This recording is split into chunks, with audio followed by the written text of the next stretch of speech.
ഓം ചൈതന്യരൂപം അമൃതസ്വരൂപം സകലാനുഗ്രഹ ഭാഗവതം മനുഷ്യാരൂപേഷു കൃഷ്ണസ്വരൂപം നമാമി മള്ളിയോർവാഴും തിരുമേനി പാദം. ഓം ധ്യായാമോ ധവളാഭകുണ്ഡനവതിം തേജോമയീം നൈഷ്ഠികീം സ്നിഗ്ധാപംഗവിലോകിനീം ഭഗവതീം മന്ദസ്മിതശ്രീമുഖീം വാത്സല്യാമൃതവർഷിണീം സുമധുരം സങ്കീർത്തനാലാപിനീം ശ്യാമാംഗീം മധുസിക്തസുക്തിം ശ്രീ അമൃതാനന്ദാത്മികാമീശ്വരീം ശ്രീ അമൃതാനന്ദാത്മികാമീശ്വരീം. ഓം ഗം ഗണപതയേ നമഃ. ഓം സം സരസ്വത്यै നമഃ. ഓം നമോ ഭഗവതേ വാസുദേവായ. ഓം നമോ നാരായണായ. ഓം ഹ്രീം നമഃ ശിവായ. ഓം ഐം ഹ്രീം ക്ലീം ചാമുണ്ഡായൈ വിച്ചൈ നമഃ. എല്ലാവർക്കും നമസ്കാരം. ശ്രീ മഹാഭാഗവത കുടുംബ സത്സംഗത്തിൻ്റെ 251 ദിവസം. അതിൽ ഗുരുദർശനം എന്ന ചടങ്ങിൽ അമ്മയുടെ അവദാനങ്ങൾ വാഴ്ത്തുന്ന ചടങ്ങുകളുടെ 100 ദിവസം. 251 100. അയ്യപ്പ ഭാഗവതം 8 ദിവസമായി വായിക്കുന്നു. ദേവി ഭാഗവതം 9 ദിവസമായി വായിക്കുന്നു. ഇന്ന് ദശമി, പോരിരുട്ടാതി, ചൊവ്വ, വൃശ്ചികം 9, നവംബർ 24. അമ്മയും അച്ഛനും ഗുരുവും കഴിഞ്ഞേ ഈശ്വരനുള്ളൂ എന്ന് തെളിയിച്ച അയ്യപ്പസ്വാമിയുടെ മണ്ഡലകാലം. ലോകം മുഴുവൻ ചുറ്റി സഞ്ചരിക്കുന്നതിന് തുല്യമാണ് അമ്മയും അച്ഛനെയും പ്രദക്ഷിണം ചെയ്യുന്നതെന്ന് അറിയിച്ച മഹാഗണപതിയുടെ ദർശനം. മാതാപിതാ ഗുരു അതിഥി ദൈവം എന്ന മഹോന്നതമായ സംസ്കാരം പഠിക്കുന്ന സർവകലാശാല, ആശ്രമങ്ങളും ക്ഷേത്രങ്ങളും. അമ്മയുടെ വത്സല ശിഷ്യനും മഠത്തിൻ്റെ ജനറൽ സെക്രട്ടറിയുമായ ലളിതാ സഹസ്രനാമങ്ങളുടെയും സത്സംഗങ്ങളുടെയും പുല്ലാങ്കുഴലിൻ്റെയും ഒക്കെ ഒരാവേശമായ ആദരണീയ പൂർണ്ണാമൃതാനന്ദപുരി സ്വാമിജി എഴുതിയ അമ്മ കൂടെയുണ്ട് അമൃതസ്മരണകൾ 2 പുസ്തകങ്ങൾ നമ്മൾ കൂടുതൽ അധ്യായങ്ങളും വായിച്ചു. അമ്മയുടെ മഹോന്നതമായ ജീവചരിത്രം വായിച്ചു. ഓമന മക്കളെ എന്നുള്ള അമ്മയുടെ പുസ്തകത്തിൻ്റെ ഭാഗങ്ങൾ വായിച്ചു. ഓമന മക്കളെ ഉണരൂ, അമൃതം ഗമയ, ഈ പുസ്തകങ്ങളെല്ലാം നമ്മുടെ കുട്ടികൾക്ക് ഇതിപ്പോൾ ജീവചരിത്രം, അമൃതം ഗമയ, ഓമന മക്കളെ ഉണരൂ, സ്വാമിജിയുടെ അമൃത സ്മരണകൾ, സ്വാമിജിയുടെ അമ്മ കൂടെ ഉണ്ട്, അമൃതം ഗമയ അടുത്ത ഭാഗം. ഈ കൊറോണ കാലത്ത് ഇത്രയും പുസ്തകങ്ങൾ 100 ദിവസമായി നമ്മൾ വായിച്ചു എന്നത് ഇപ്പോൾ ചിന്തിക്കുമ്പോൾ സ്വപ്നം പോലെ തോന്നും. കുട്ടികൾ 1 വർഷം കൊണ്ട് Malayalam, English, mathematics, physics, chemistry, biology, Hindi, English, എത്രയോ വിഷയങ്ങൾ പഠിക്കണം. ഈ പഠിക്കുന്നതിലൊന്നും നമ്മുടെ ജീവിത കർമ്മങ്ങളെ ധന്യവും ശുദ്ധവും മഹോന്നതവുമാക്കുന്ന ഒരു വിഷയങ്ങളുമില്ല എന്നത് പരമമായ സത്യം. പരീക്ഷയ്ക്ക് ജയിക്കാനുള്ള ചില പാഠങ്ങൾ പഠിക്കുന്നു എന്നതിനപ്പുറത്തേക്ക് നമ്മുടെ അടുത്ത തലമുറയെ ധന്യമാക്കുന്ന, സമ്പന്നമാക്കുന്ന, ശ്രേഷ്ഠമാക്കുന്ന, ഐശ്വര്യം പകരുന്ന, മൂല്യങ്ങൾ നൽകുന്ന ഒന്നും അവർ പഠിക്കുന്നില്ല എന്നത് പരമമായ സത്യമാണ്. ക്രൈസ്തവ കുട്ടികൾക്കും മുസ്ലിം കുട്ടികൾക്കും അങ്ങനെയല്ല. അവർക്ക് അവരുടെ ജീവിതത്തെ ധന്യമാക്കാനുള്ള ഒട്ടേറെ സാരോപദേശങ്ങളും മഹത്വപൂർണങ്ങളായ ദർശനങ്ങളും അറിയിച്ചു കൊടുക്കാൻ പള്ളികളും മോസ്കുകളും ഉണ്ട്. നമുക്കോ? നമ്മുടെ കുട്ടികളെ ഈ വക മാർഗങ്ങളിലേക്ക് അയക്കാത്തത് നിരീശ്വരവാദികളായ യുക്തിവാദികളായ അച്ഛന്മാരാണ്. മാറ്റണം.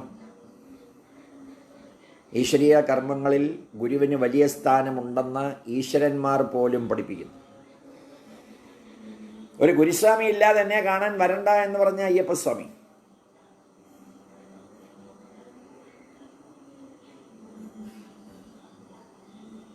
കരിക്കാം ചാമുണ്ഡി ക്ഷേത്രത്തിൽ നമ്മുടെ യജ്ഞം നടക്കുമ്പോൾ അവിടെ ഗുരുവിന് ഒരു ശ്രീകോവിലുണ്ട്.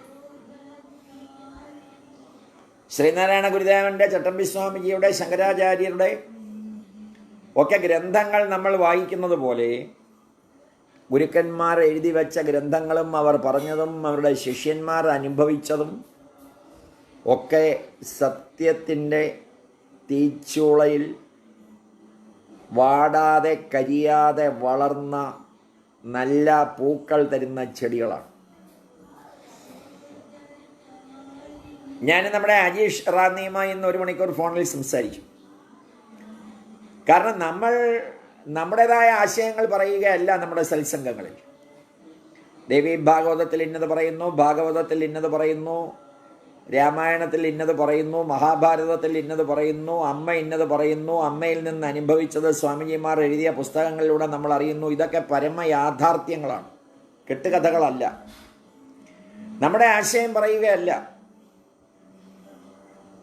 ലോകത്തിന് സ്വീകാര്യമായ മഹോന്നതമായ ദർശനങ്ങൾ ഒരു കാലത്ത് ജീവിച്ചിരുന്നവരുടെ ജീവചരിത്രം എഴുതി വച്ചിരിക്കുന്നതാണ് പുരാണങ്ങളും ഇതിഹാസങ്ങളും. അത് കെട്ടുകഥകളോ കള്ളക്കഥകളോ അല്ല. അതേപോലെ ഞാൻ ഈ പറഞ്ഞ ഇത്രയും പുസ്തകങ്ങൾ നമ്മുടെയൊക്കെ കാലം കഴിയുമ്പോൾ ഇപ്പോൾ നമ്മുടെ പുസ്തക ഷെൽഫിൽ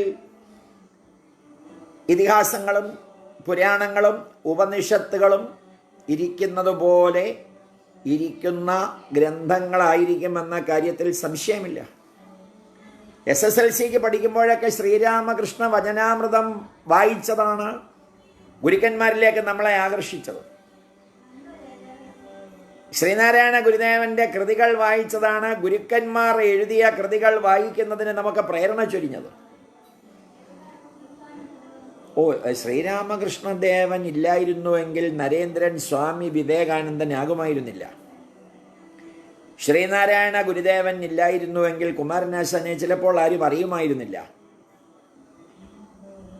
ചട്ടമ്പി സ്വാമിജി ഇല്ലായിരുന്നുവെങ്കിൽ നീലകണ്ഠ തീർത്ഥപാദർ സ്വാമികളെ നമ്മൾ അറിയില്ലായിരുന്നു.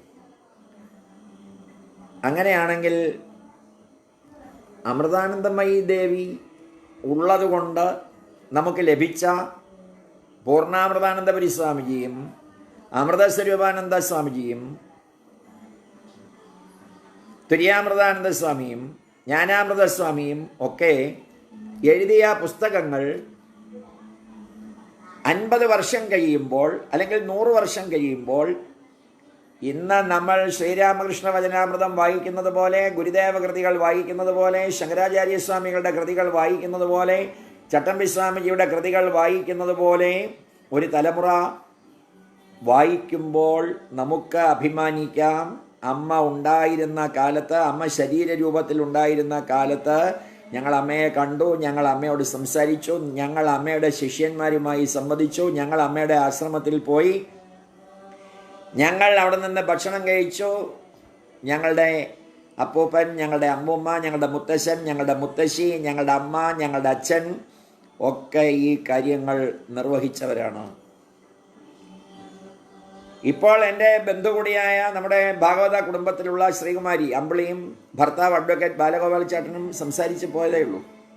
ഞാൻ പറഞ്ഞു, നമുക്ക് നമ്മുടെ കുട്ടികളുടെ നമ്മൾ കുട്ടികളായിരുന്ന സമയത്ത് കിട്ടാത്ത ഭാഗ്യമാണ് നമ്മുടെ മക്കൾക്കും കൊച്ചുമക്കൾക്കും ലഭിച്ചുകൊണ്ടിരിക്കുന്നത്. ഞാൻ പറഞ്ഞു, അമ്പിളിയുടെ അമ്മൂമ്മ, അമ്പിളിയുടെ അമ്മ ശ്രീദേവി ചേച്ചി, അമ്പിളിയുടെ മകൾ ലച്ചു, ആ മകളുടെ മകൾ നിവേദ്യ, മകൻ ദേവനാരായണൻ, 5 തലമുറയെ നമ്മൾ കാണുകയാണ്.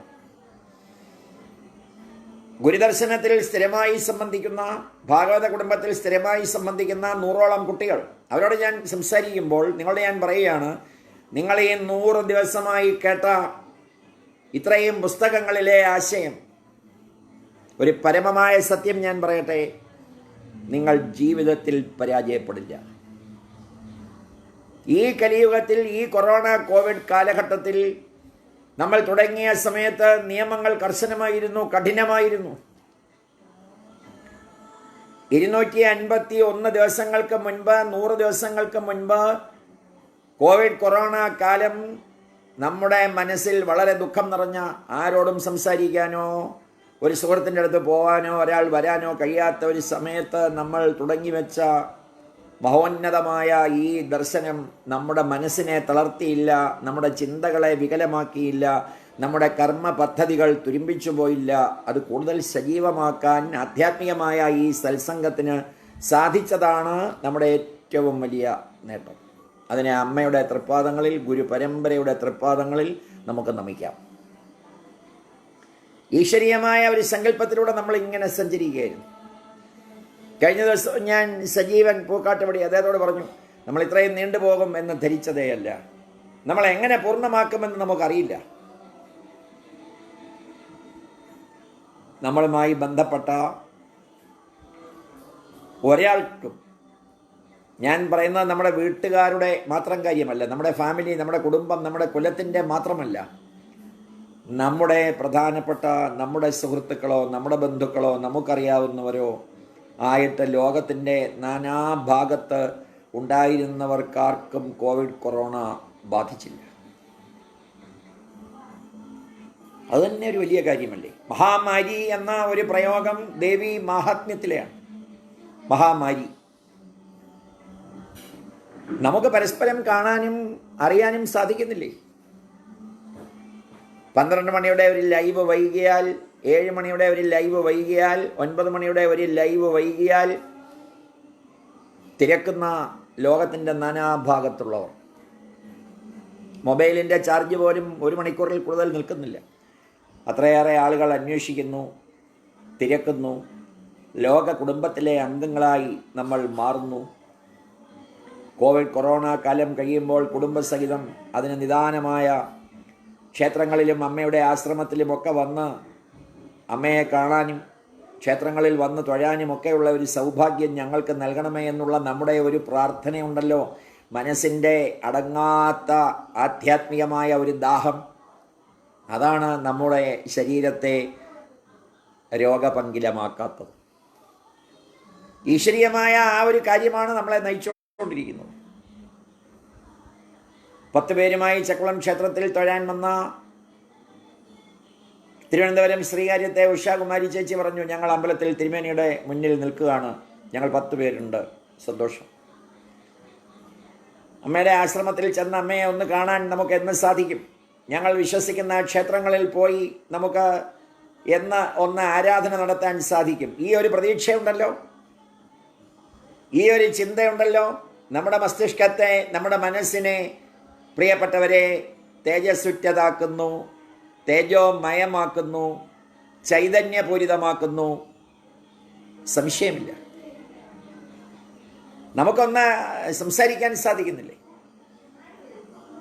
ഞാൻ ഒരു കാര്യവും കൂടെ, സജീവൻ അമൃത ഗ്ലാസ്കോ പൂക്കാട്ടുപടി എറണാകുളം, സജീവൻ്റെ പേര് കാണുമ്പോൾ ഞാൻ ഓർക്കുകയാണ്, 251 ദിവസം മഹാഭാഗവത കുടുംബ സത്സംഗം നടക്കുമ്പോൾ മള്ളയൂർ തിരുമേനിയുടെ ചരിതം കഴിഞ്ഞിട്ട് അമ്മയുടെ ചരിതം 100 ദിവസങ്ങൾക്ക് മുമ്പ് തുടങ്ങുമ്പോൾ വളരെ ശ്രദ്ധേയമായ ഒരു കാര്യം അറിയിക്കുകയാണ്. ആദ്യം നമ്മുടെ സത്സംഗം ലൈവ് അല്ലായിരുന്നു, വാട്സപ്പ് മെസ്സേജുകൾ മാത്രമായിരുന്നു.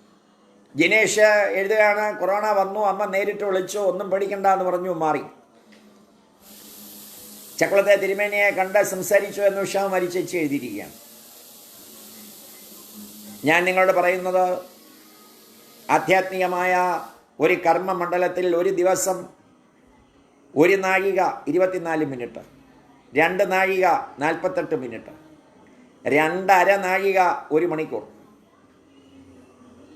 ഒരു ദിവസം 24 മണിക്കൂർ ഈശ്വരൻ തന്നതിൽ ഇന്നത്തെ ഉദയം മുതൽ അടുത്ത ഉദയം വരെയുള്ള 24 മണിക്കൂറിൽ 60 നാഴികയിൽ 2.5 നാഴിക ഗുരുവിനും ഈശ്വരനും വേണ്ടി മാറ്റിവെക്കുമ്പോൾ തീർച്ചയായും അവിടെ ഉണ്ടാകുന്ന ചൈതന്യത്തിൻ്റെ പേരാണ് അനുഗ്രഹം.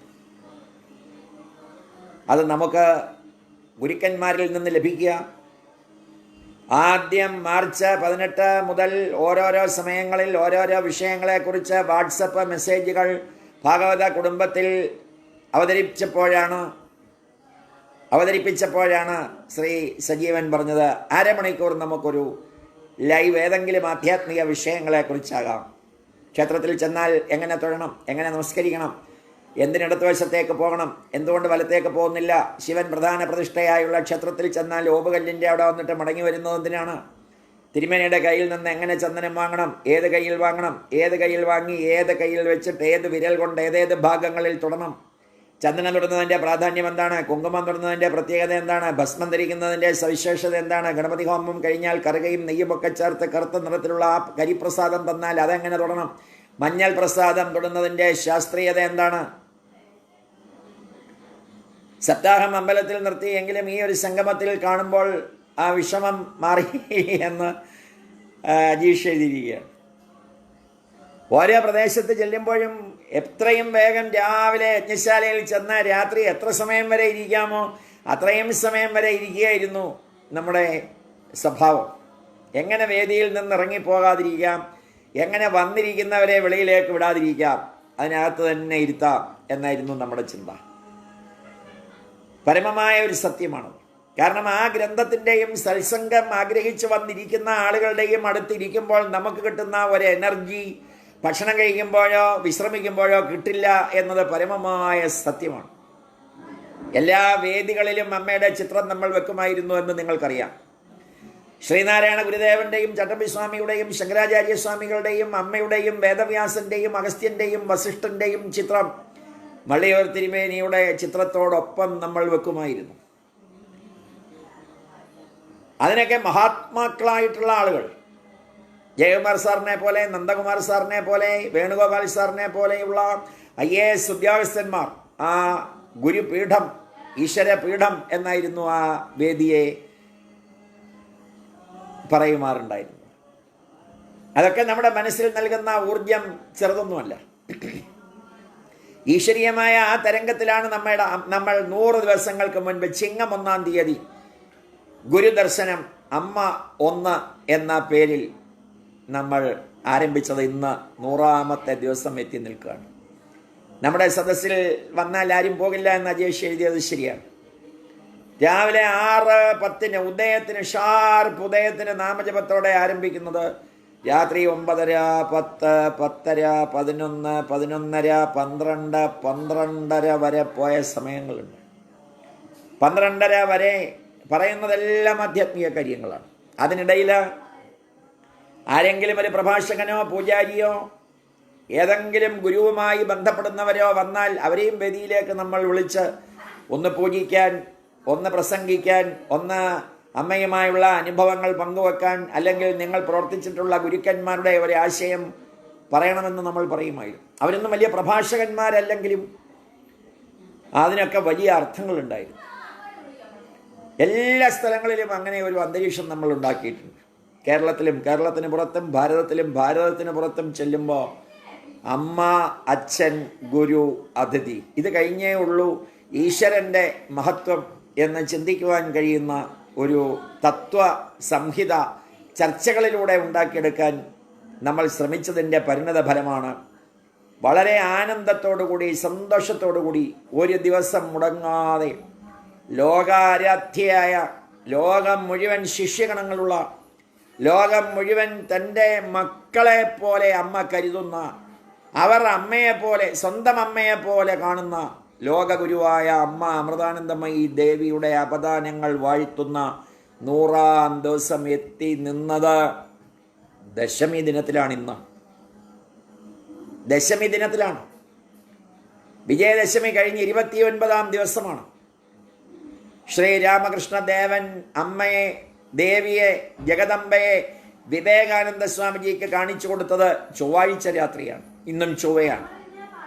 പുണർദം, വിശാഖം, പൂരുരുട്ടാതി നക്ഷത്രങ്ങളുടെ അധിപൻ ദേവഗുരുവായ ബൃഹസ്പതിയാണ്. ഇന്ന് പൂരുരുട്ടാതിയാണ്.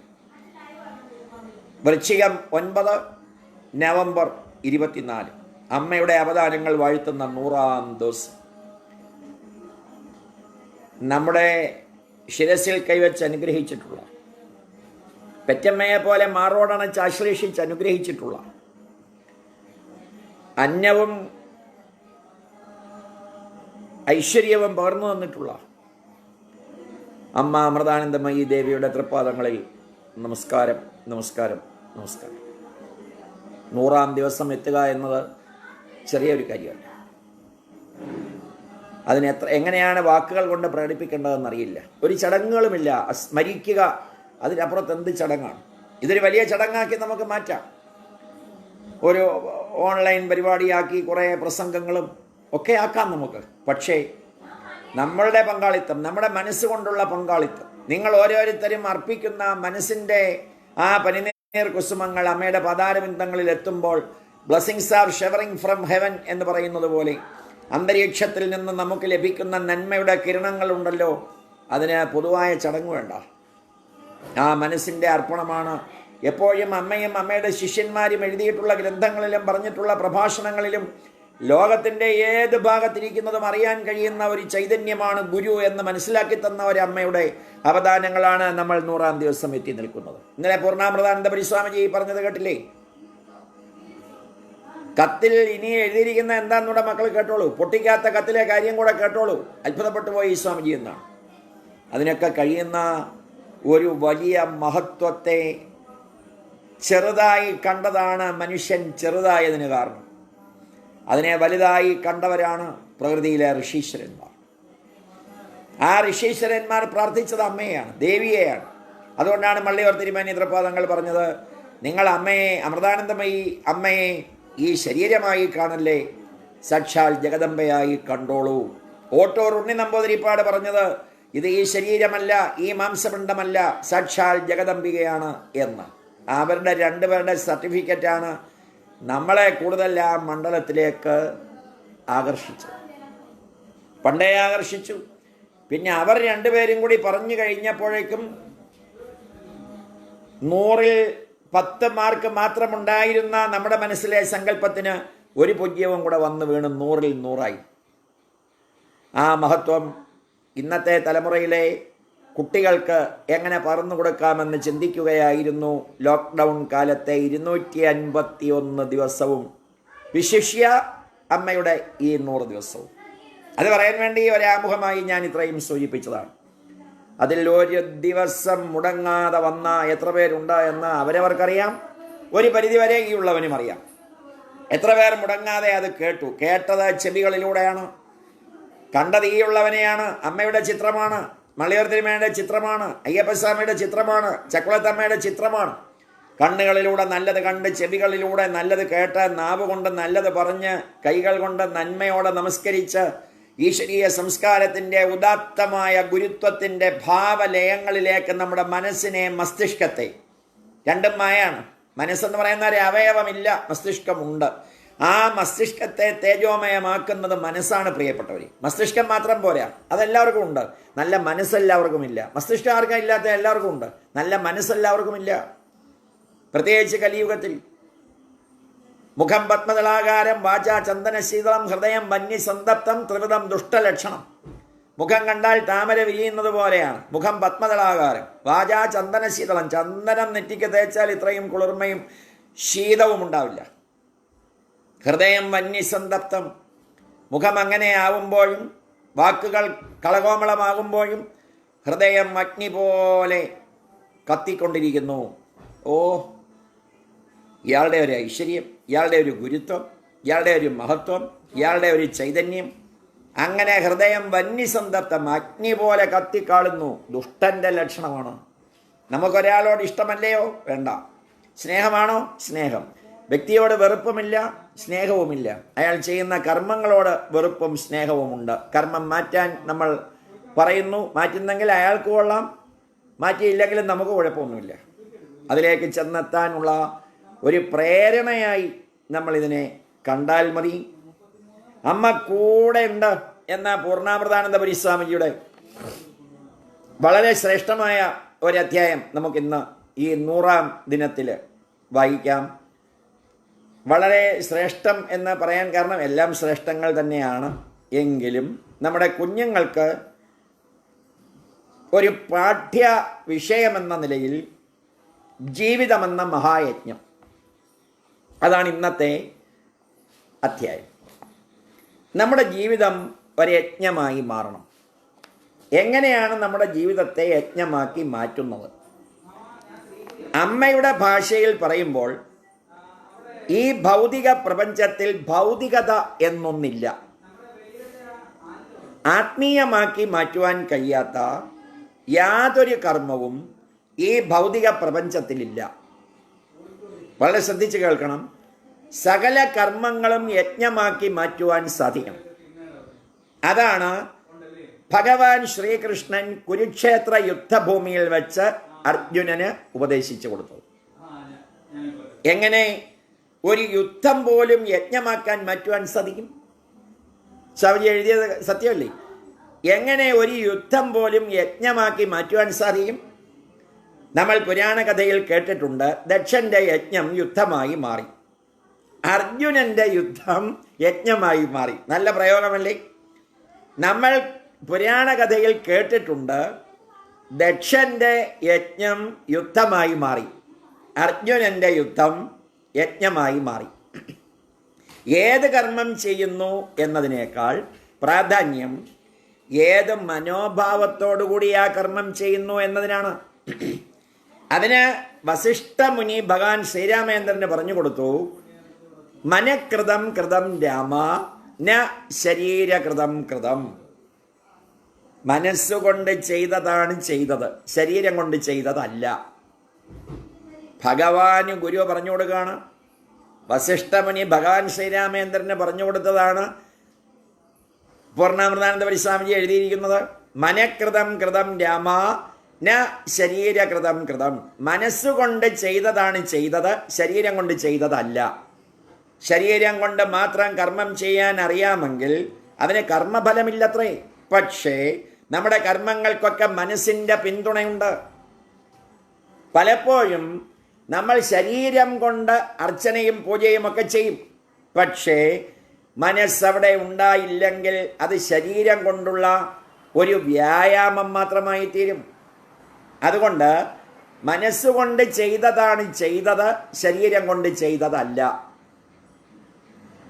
ശരീരം കൊണ്ട് ചെയ്തിട്ടില്ലെങ്കിൽ പോലും മനസ്സുകൊണ്ട് ചെയ്തിട്ടുണ്ടെങ്കിൽ അതിന് ഫലം കിട്ടിയിരിക്കും. പലരും പ്രാർത്ഥിക്കുമ്പോൾ പറയാറുണ്ട്, ഈശ്വര, ഞാൻ ഒരു തെറ്റും ഇതുവരെ ജീവിതത്തിൽ ചെയ്തിട്ടില്ലല്ലോ, എന്നിട്ട് എന്താണ് എനിക്ക് ഇത്രയധികം ദുഃഖങ്ങൾ ഉണ്ടാകുന്നത്? ശരിയായിരിക്കും, ശരീരം കൊണ്ട് ചെയ്ത് കാണില്ല, മനസ്സുകൊണ്ട് ചെയ്ത് കാണും. കാരണം പ്രകൃതിയുടെ ദൃഷ്ടിയിൽ സകലതും കർമ്മങ്ങളാണ്. ശരീരം കൊണ്ടോ മനസ്സുകൊണ്ടോ വാക്കുകൊണ്ടോ ചെയ്യുന്ന കർമ്മങ്ങൾ ഓരോന്നും കർമ്മങ്ങളായതുകൊണ്ട് അതിന് ഫലവുമുണ്ട്. സ്വാമിജി എഴുതിയിരിക്കുകയാണ്, പണ്ട് ഞാൻ അമ്മയോട് ചോദ്യങ്ങൾ ചോദിച്ചുകൊണ്ടിരുന്ന ഒരു കാലമുണ്ടായിരുന്നു. അന്ന് ഞാൻ അമ്മയോട് പറഞ്ഞു, അമ്മ, ഈശ്വരനെ എനിക്ക് കൊല്ലാനുള്ള ദേഷ്യമുണ്ട്. അമ്മ ചോദിച്ചു, അതെന്താ? സ്വാമിജി പറഞ്ഞു, ഈ ഭൂമിയിൽ ചിലർ രോഗം കൊണ്ടും ദാരിദ്ര്യം കൊണ്ടും ദുഃഖങ്ങൾ കൊണ്ടും കഷ്ടപ്പെടുന്നു, ചിലർ സമ്പൽ സമൃദ്ധിയിൽ സുഖിക്കുന്നു. ഈ പ്രകൃതിയിൽ ഓരോ ജീവിയും മറ്റൊരു ജീവിയുടെ ആഹാരമായിട്ടാണ് സൃഷ്ടിക്കപ്പെട്ടിരിക്കുന്നത്. ഇത്ര ക്രൂരമായ ഒരു പ്രപഞ്ചം സൃഷ്ടിച്ച ഈശ്വരൻ ഉണ്ടെങ്കിൽ ആ ഈശ്വരനെ എനിക്ക് കൊല്ലാനുള്ള ദേഷ്യമുണ്ടമ്മേ. അപ്പോൾ അമ്മ പറഞ്ഞു, അമ്മയ്ക്ക് മോനെ ഇഷ്ടമായി. കാരണം മോൻ ഈശ്വരനോട് ദേഷ്യം വന്നത് സ്വാർത്ഥത കൊണ്ടല്ലല്ലോ,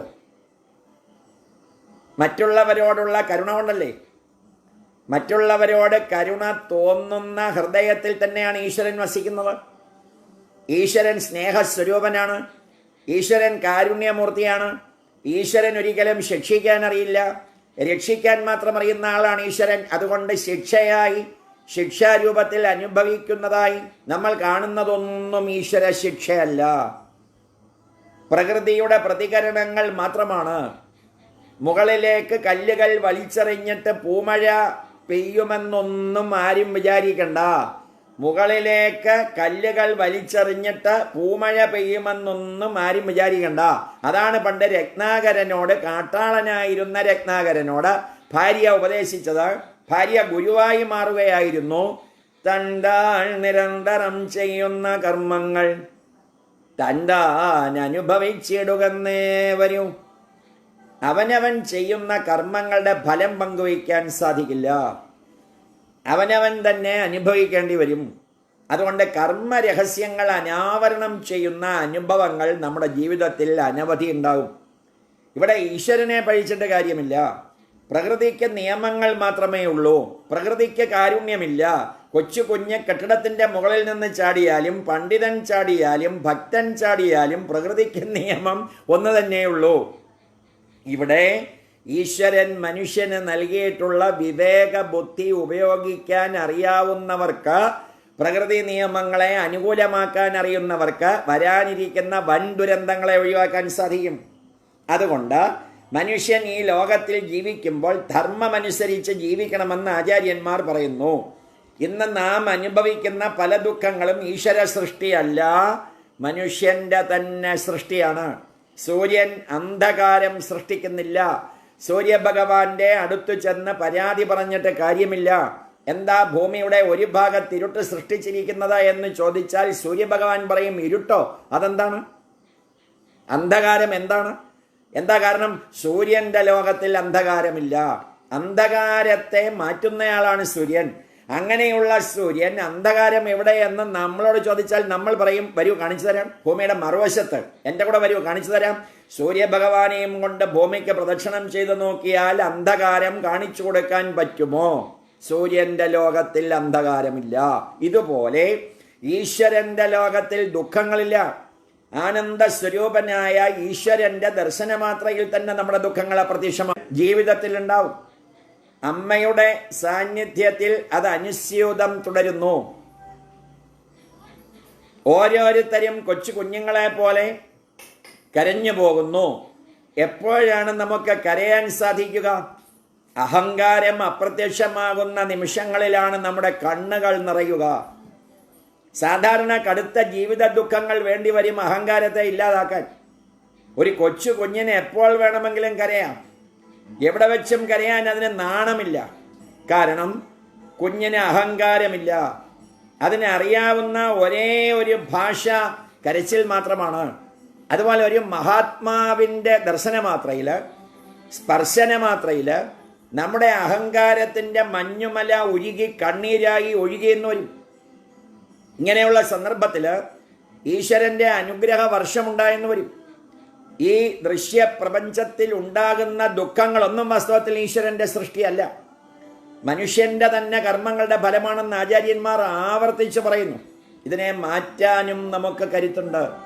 വിധി കർമ്മഫലമാണെങ്കിൽ ഈശ്വരൻ ഈ വിധിയെ മാറ്റാനുള്ള കരുത്ത് ആദ്യം തന്നെ തന്നിട്ടാണ് ഈ ലോകത്തിലേക്ക് നമ്മെ വിട്ടിരിക്കുന്നത്. സകല ദുഃഖങ്ങളെയും തരണം ചെയ്യാനുള്ള കരുത്ത് ഈശ്വരൻ സമ്മാനിച്ചിട്ടാണ് ഈ മനുഷ്യജന്മം തന്നത്. ഇത് മനസ്സിലാക്കാതെ ജീവിത ദുഃഖങ്ങൾക്ക് മുന്നിൽ തളർന്നു വീഴുന്ന ഒരാളെയാണ് മഹാഭാരതത്തിൽ അർജുനന്റെ രൂപത്തിൽ ചിത്രീകരിച്ചിരിക്കുന്നത്.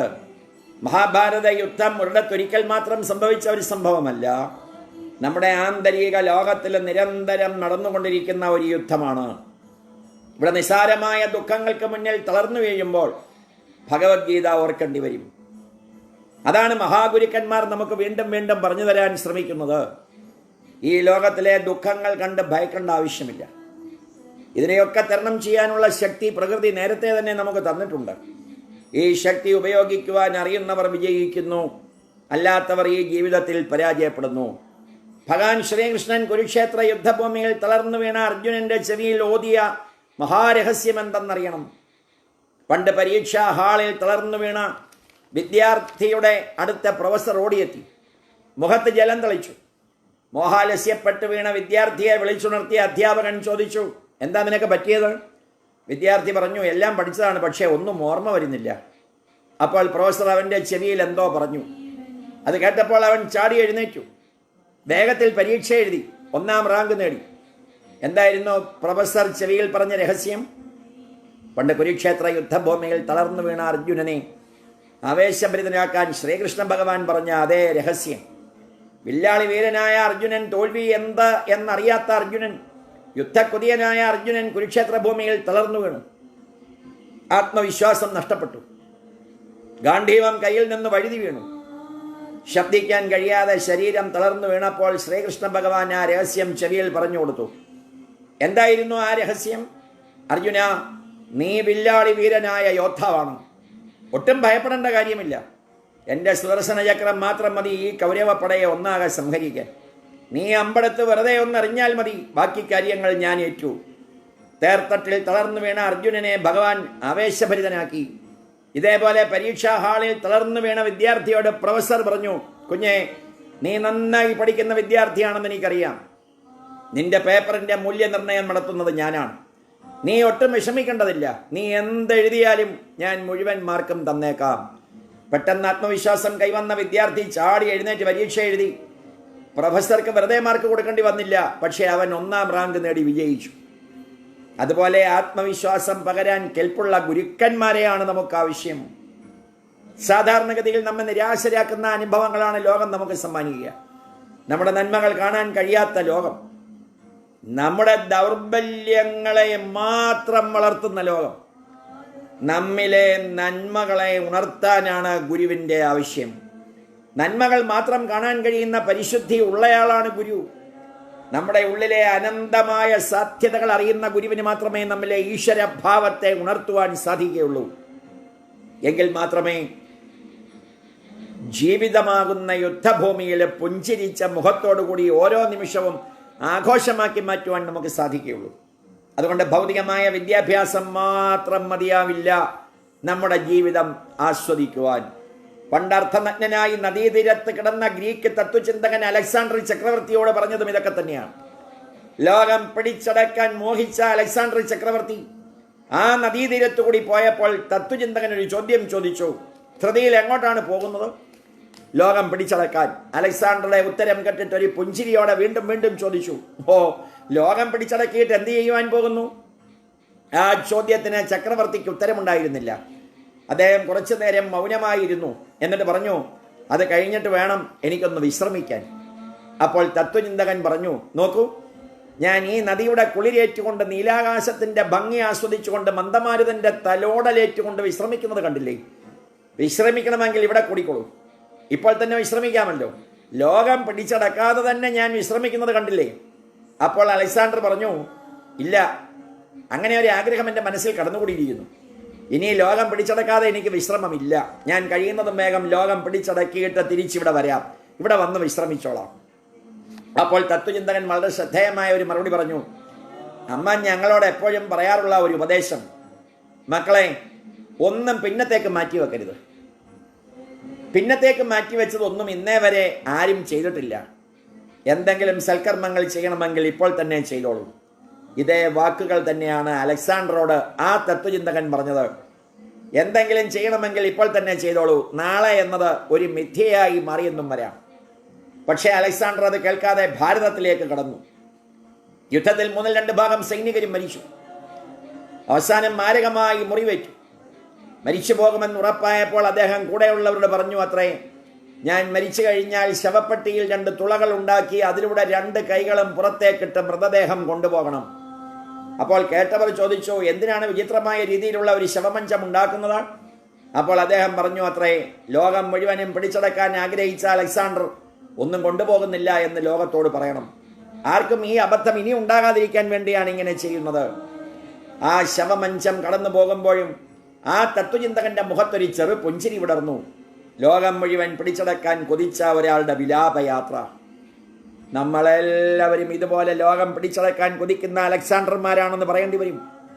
നമ്മൾ വിചാരിക്കും സമ്പത്തുണ്ടാകുമ്പോൾ ലോകം കീഴടക്കിയതായി തോന്നാം, പ്രശസ്തി ഉണ്ടായാൽ ലോകം കീഴടക്കി എന്ന് തോന്നാം, സൗഭാഗ്യങ്ങൾ ഉണ്ടായാൽ ലോകം കീഴടക്കിയ ഭാവമാണ് സാധാരണ മനുഷ്യനുണ്ടാവുക. ഇങ്ങനെ ലോകം കീഴടക്കാനുള്ള ഒരു വെമ്പൽ മൂലം ജീവിതത്തിൽ അനേകം കഷ്ടതകൾ സഹിക്കാൻ നാം തയ്യാറാകും. പക്ഷേ ഒരു സമയത്ത് നമ്മുടെ ബുദ്ധിയും ശക്തിയും കഴിവുകളും ഒന്നും ജീവിത അനുഭവങ്ങളുടെ മുന്നിൽ പ്രയോജനപ്പെടാതെ വരുന്ന അവസരമുണ്ടാകും. അപ്പോൾ നമുക്ക് ആശ്രയമായി വരാൻ പോകുന്നത് നമ്മുടെ സൽക്കർമ്മങ്ങൾ മാത്രമാണ്. ലോകം കീഴടക്കാൻ സാധിക്കുമോ? തീർച്ചയായും സാധിക്കും. അതാണ് അമ്മ അമൃതാനന്ദമയി ദേവി കാണിച്ചു തരുന്നത്. ആയുധങ്ങൾ കൊണ്ട് ഈ ലോകത്തെ കീഴടക്കാൻ സാധിക്കില്ല. സ്നേഹം കൊണ്ട് അത് സാധിക്കും. സ്നേഹം കൊണ്ട് ലോകത്തെ കീഴടക്കുന്ന മഹാത്ഭുതമാണ് അമ്മയുടെ ജീവിതത്തിലൂടെ നമുക്ക് കാണാൻ സാധിക്കുന്നത്. കർമ്മങ്ങൾ ചെയ്യുമ്പോൾ തന്നെ വിശ്രമസുഖം അനുഭവിക്കുന്ന രഹസ്യം പഠിപ്പിക്കുന്നു. സ്നേഹം കൊണ്ട് ചെയ്തു പോകുന്ന കർമ്മങ്ങൾ വിശ്രമസുഖം പകരുന്നു. നമ്മുടെ ജീവിതത്തെ മനോഹരമാക്കി മാറ്റാൻ പോകുന്നത് നമ്മുടെ ബുദ്ധിശക്തിയോ ഭൗതികമായിട്ടുള്ള നേട്ടങ്ങളോ അല്ല, അനുഭൂതിയുടെ തലത്തിലേക്ക് വളരാനുള്ള പരിശുദ്ധി. ആ പരിശുദ്ധി നേടാൻ സാധിച്ചാൽ നമ്മുടെ ജീവിതം ഒരു മഹായജ്ഞമായി മാറും എന്ന മഹോന്നതമായ ആശയമാണ് അമ്മ കൂടെ ഉണ്ട് എന്ന പുസ്തകത്തില് 12-ാം അധ്യായത്തില് ജീവിതമെന്ന മഹായജ്ഞം എന്ന മനോഹരമായ ആദരണീയ സ്വാമി പൂർണ്ണാമൃതാനന്ദപുരിജിയുടെ മഹോന്നതമായ ഈ ഗ്രന്ഥത്തിലെ ഒരധ്യായം. പ്രിയപ്പെട്ടവരെ, ഇത് പറഞ്ഞപ്പോൾ, ഇത് കേട്ടപ്പോൾ നമുക്കുണ്ടായ ഊർജമുണ്ടല്ലോ, അതാണ് ശരീരത്തെ, മനസ്സിനെ, മസ്തിഷ്കത്തിനെ തേജോമയമാക്കുന്നത്. മറ്റൊന്നിനും സാധിക്കില്ല. ആ ചിന്ത നമ്മുടെ മനസ്സിൽ ഈ ദശമി രാത്രിയുടെ 2-ാം യാമത്തിൽ ഉണ്ടാകണമേ എന്ന് പ്രാർത്ഥിച്ചുകൊണ്ട് 100 ദിവസം പിന്നിടുന്ന അമ്മയുടെ ഗുരുദർശനമെന്ന ചടങ്ങിൽ പങ്കെടുത്ത എല്ലാവരുടെയും കുടുംബങ്ങളിൽ ഗുരുത്വത്തിൻ്റെ മഹത്വം ഉണ്ടാകട്ടെ എന്ന് ഈ ഉള്ളവനും പ്രാർത്ഥിക്കുന്നു. ഈ ഉള്ളവൻ്റെ കുടുംബത്തിന് അതുണ്ടാവാൻ നിങ്ങളും പ്രാർത്ഥിക്കണമേ എന്നപേക്ഷിക്കുന്നു. 251 ദിവസമായി ശ്രീ മഹാഭാഗവത കുടുംബ സത്സംഗത്തിലും 100 ദിവസമായി ഗുരുദർശനം എന്ന അമ്മയുടെ ചടങ്ങിലും സംബന്ധിച്ച എല്ലാ പ്രേക്ഷകരുടെയും ശ്രോതാക്കളുടെയും പാദങ്ങളിൽ നമസ്കരിച്ചുകൊണ്ട് സർവേഷാം സ്വസ്തിർഭവതോ, സർവേഷാം ശാന്തിർഭവതോ, സർവേഷാം പൂർണ്ണം ഭവതോ, സർവേഷാം മംഗളം ഭവതോ, സർവേ ഭവന്തോ സുഖിനഃ, സർവേ സന്തോ നിരാമയാ, സർവേ ഭദ്രാണി പശ്യന്തോ മാ കശ്ചിത് ദുഃഖഭാഗ് ഭവേത്. അസതോ മാ സത്ഗമയ, തമസോ മാ ജ്യോതിർഗമയ, മർത്യോർമാ അമൃതം ഗമയ. കായേന വാചാ മനസേന്ദ്രിയർവാ ബുദ്ധ്യാത്മനാ വാ പ്രകൃതേ സ്വഭാവാത് കരോമി യദ്യ സകലം പരസ്മൈ ശ്രീ ലക്ഷ്മീ നാരായണായ സമർപ്പയാമി. ശ്രീ സീതാരാമചന്ദ്രായ സമർപ്പയാമി. ശ്രീ പാർവതീ മഹാദേവായ സമർപ്പയാമി. സർവം സർവാ സർവാ ശ്രീ അമ്മ അമൃതാനന്ദമയി ദേവി തൃപാദങ്ങളെ സമർപ്പയാമി. സർവം സർവം ശ്രീ മള്ളിയോർ പൊന്നു തിരുമേനി തൃപാദങ്ങളെ സമർപ്പയാമി. ഓം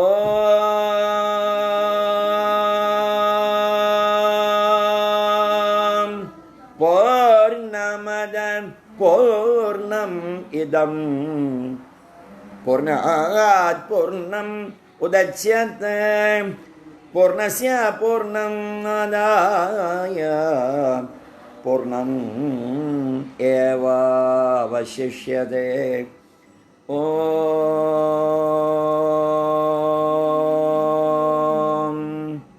ശാന്തി ശാന്തി ശാന്തി.